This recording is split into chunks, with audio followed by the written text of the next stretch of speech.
Good morning students, welcome to BMT YouTube channel. BBA third year students, entrepreneurship and small business management subject में जो आज का topic हम लोग discuss करने जा रहे हैं that is project design and network analysis. अब तक के इस यूनिट में बच्चों हमने समझने की कोशिश की है कि बेसिकली जब हम किसी कोई भी एंटरप्रेन्योर किसी बिजनेस को स्टार्टअप करने जाता है तो सबसे पहले he will basically generate the idea कि for example I am going to start an enterprise. तो सबसे पहला काम मेरा क्या होता है कि मैं आइडिया को जनरेट करूंगी कि मैं क्या क्या चीजें मार्केट में या प्रिवेलिंग ट्रेंड में कर सकती हूँ।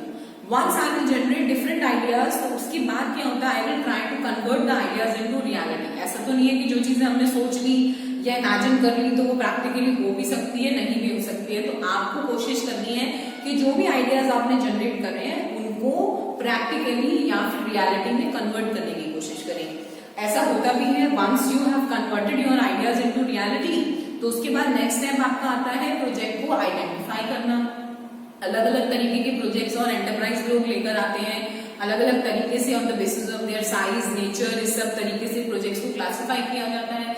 तो उसके में आपको प्रोजेक्ट को आइडेंटिफाई करना है और आइडेंटिफाई करने के बाद फाइनली उसको सेलेक्ट करना होता है। तो सिलेक्शन के बाद जब हमने एक बार डिसाइड कर लिया किसी भी प्रोजेक्ट की स्वॉट एनालिसिस कर ली जाती है, स्ट्रेंथ, वीकनेस, अपॉर्चुनिटी, थ्रेट्स को एनालाइज कर लिया जाता है तो उसके बाद हम प्रोजेक्ट डिजाइन और नेटवर्क एनालिसिस के बारे में सोचते हैं। तो आज के इस टॉपिक में बेसिकली हम प्रोजेक्ट डिजाइन और नेटवर्क को एनालाइज करते हैं कि किस तरह से हम अपने जो प्रिवेलिंग प्रोजेक्ट है उसको सेटअप करेंगे और जो नेटवर्क्स है वो किस किस मेथड्स पे किस मेथोलॉजी पर वो काम करता है। तो उसको आज के टॉपिक में हम लोग डिस्कस करेंगे। क्लास स्टार्ट करने से पहले मैं आपको इंस्ट्रक्ट कर दूं, कंटेंट को समझने के लिए वीडियो को आपको लास्ट तक देखना है। कहीं भी कोई प्रॉब्लम है तो कमेंट सेक्शन में मेंशन करना है। इस टॉपिक से रिलेटेड लिंक में नोट शेयर कर दिए जाएंगे, अटैच कर दिए जाएंगे जिनसे आप वर्ड टू वर्ड उन्हें फॉलो कर सकें। इसके बाद भी कोई प्रॉब्लम है तो आप कमेंट सेक्शन में मेंशन कर सकते हैं। अटेंडेंस मार्क करने के लिए कमेंट सेक्शन में अपना नाम लिखें। ऑडिबिलिटी इशू ना हो तो ईयरफोन्स के साथ वीडियो को सुनें। चलिए आज का टॉपिक स्टार्ट करते हैं। Topic is project design and network analysis. The execution of project follows a definite path of planning, scheduling and controlling. The first and the foremost aspect of project is the project design. जब भी हम किसी project के execution की बात करते हैं कि भाई हमने कोई प्रोजेक्ट स्टार्ट करना है, whenever we convert our plans into action तो उसको हम क्या कहते हैं एग्जीक्यूशन। तो जब प्रोजेक्ट को एग्जीक्यूशन की बात होती है तो प्लानिंग, शेड्यूलिंग, कंट्रोलिंग ये सब चीजें दिमाग में आती है। और किसी भी प्रोजेक्ट का सबसे पहला स्टेप होता है प्रोजेक्ट की design. It is the fact that heart of the project entity, पूरे प्रोजेक्ट एंटिटी का जो हार्ट है वो बेसिकली प्रोजेक्ट डिजाइनिंग होता है। It defines the individual activity which go into the costs of the project and their inter relationship with each other. इसमें basically project design का मतलब क्या होता है कि इंडिविजुअल एक्टिविटीज को बाइफरकेट प्लान किया जाएगा, शेड्यूल किया जाएगा जिससे इंटर रिलेशनशिप डेवलप होगी एक दूसरे के साथ। Project design enables to identify the flow of event which must take place for the successful implementation of the project.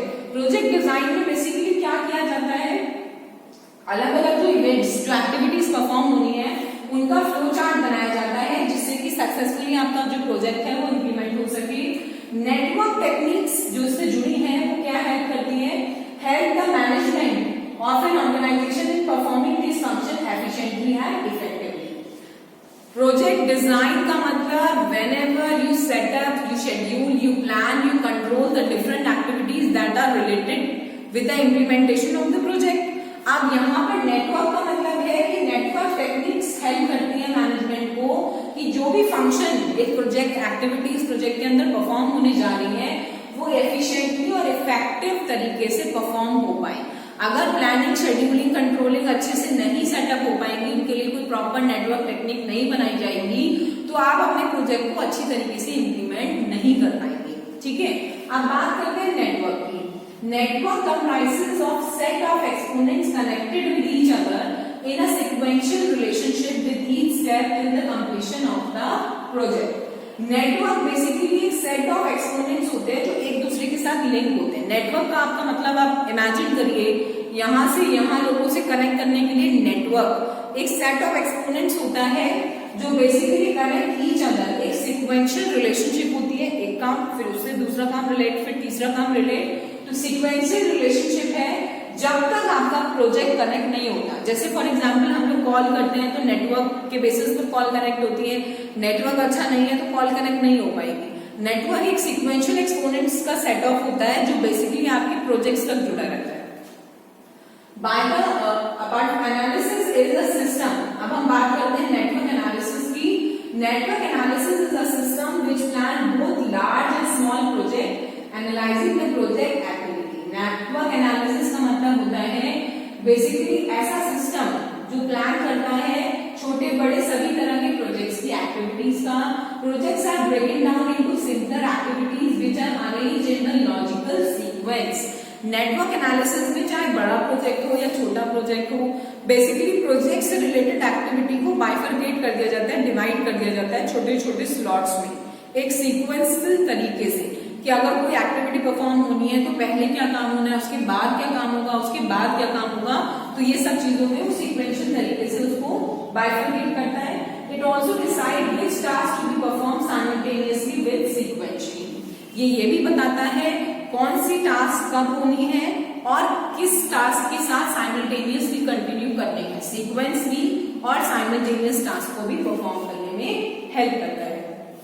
इसके बाद नेक्स्ट इज नेटवर्क टेक्निक्स। अब जो हमने इस नेटवर्क की बात करी है तो नेटवर्क टेक्निक्स कितने तरह की होती हैं। Several techniques of project scheduling and controlling such as bar chart, programme evaluation and review technique and critical path method are used। जब भी हम नेटवर्क टेक्निक्स की बात करते हैं तो अलग अलग टेक्निक्स यूज होती हैं, जैसे बार चार्ट बना दिए जाते हैं। एक टेक्निक जो हम डिस्कस करेंगे PERT, PERT, programme evaluation and review technique, और लास्ट वन है critical path method. Critical path method, some of the widely used project management as they are very useful in the basic management function of planning, scheduling and controlling. These techniques can be applied in diverse kind of project like construction, scheduling the ship, constructions and repair, end of the month closing account, large research project etc. इस तरह की जो network techniques होती हैं वो बड़े छोटे सभी तरह के प्रोजेक्ट्स में यूज होती हैं। जो क्रिटिकल पाथ मेथड की टेक्निक है वो कुछ ज्यादा इम्पोर्टेंटली यूज होती है ऐसे प्रोजेक्ट्स में जहां पर प्लानिंग, शेड्यूलिंग, कंट्रोलिंग की ज्यादा जरूरत होती है। इसके अलावा PERT, programme evaluation and review technique भी अच्छे से यूज की जाती है। तो चलिए इनको वन बाय वन डिस्कस करते हैं। PERT is concerned with two concepts। जब हम प्रोग्राम इवैल्यूएशन और रिव्यू की बात करते हैं तो इसमें दो चीजें कंसर्न होती हैं, इवेंट्स और activities. An event is specific accomplishment that occurs at a recognizable point of time and does not call for either the need of time or resources. Activity is the work required to complete a specific task। Event का मतलब क्या है, जब हम किसी specific accomplishment के बारे में बात करते हैं जो एक पर्टिकुलर समय पर, निर्धारित समय पर either with the help of time or resources, जब किसी भी पर्टिकुलर टास्क को एक निर्धारित समय पर अकम्प्लिश करने की बात होती है तो उसे हम इवेंट कहते हैं। एक्टिविटीज का मतलब होता है जो कार्य उस इवेंट के दौरान होना है वो क्या है, वो एक्टिविटी है। तो जब हम PERT की बात करते हैं, इस नेटवर्क टेक्निक की बात करते हैं, परफॉर्मेंस इवैल्यूएशन एंड रिव्यू की, तो इसमें दो बातों पर ध्यान दिया जाता है, इवेंट और activity. Steps in PERT. The first step is the development of network. Is the establishment of objectives. सबसे पहला स्टेप जो अब हम इस नेटवर्क टेक्निक में पढ़ेंगे वो होता है establishment of objective। पहले जो आपके उद्देश्य है उसको निर्धारित किया जाता है। Step 2 is schedule work breakdown in great detail। आप जैसे मैंने बताया जो भी कार्य है उनको ब्रेक डाउन कर दिया जाता है, पहले कौन सा, इसके बाद कौन सा, तो उसको ब्रेक डाउन कर दिया। Third step is both technical and managerial person should begin work together. तीसरे स्टेप में जो टेक्निकल एस्पेक्ट है और जो मैनेजरियल एस्पेक्ट है दोनों अपना कार्य स्टार्ट करेंगे। Fourth step is each person who participate in the application to control the project should come basic familiarity with the general nature of the work and ultimate objective. चौथे step में जो person basically जो कार्य चल रहे हैं उससे संबंधित कंट्रोलिंग एस्पेक्ट को फैमिलियर किया जाता है। In PERT, time is the basic measure. It usually express in calendar, weeks, project should complete it with the stipulated optimistic time. In order to arrive the most reliable estimate of time, 3 time estimates are usually employed under this technique.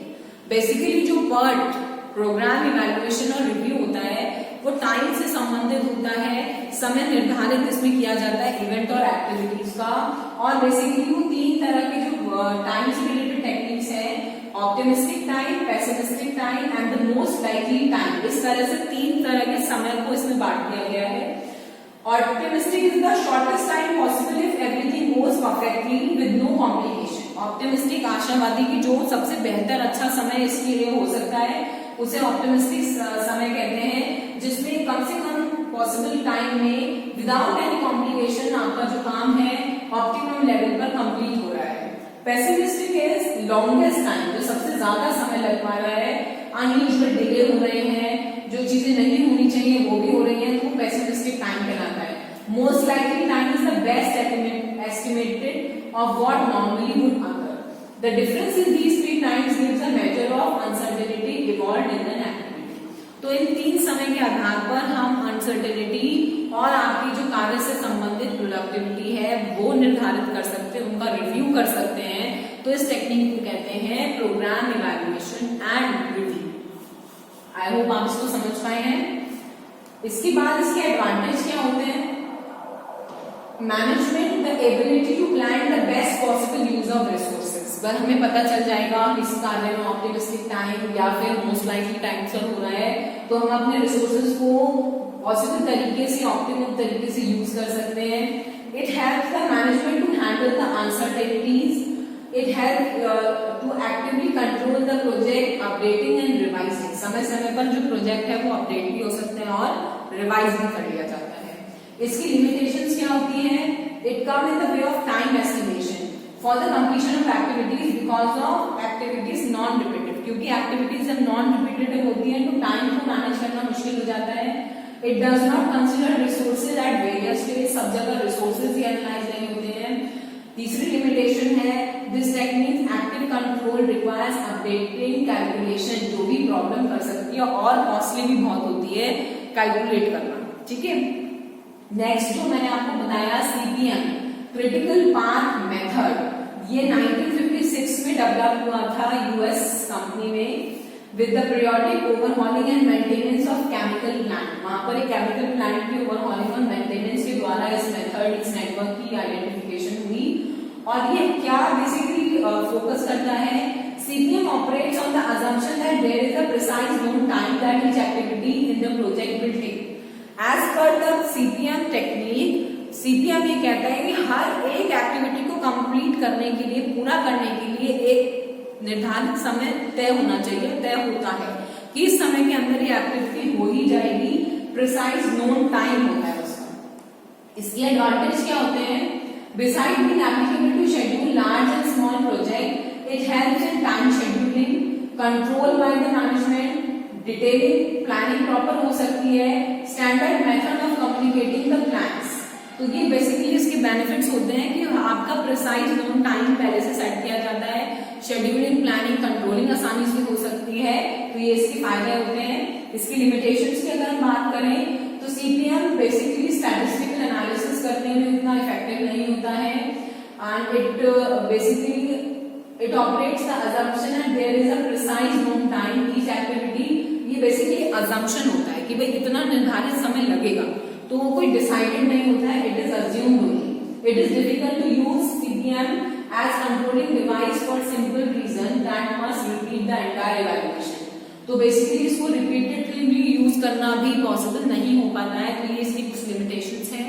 तो I hope students आप content को समझ पाए हैं।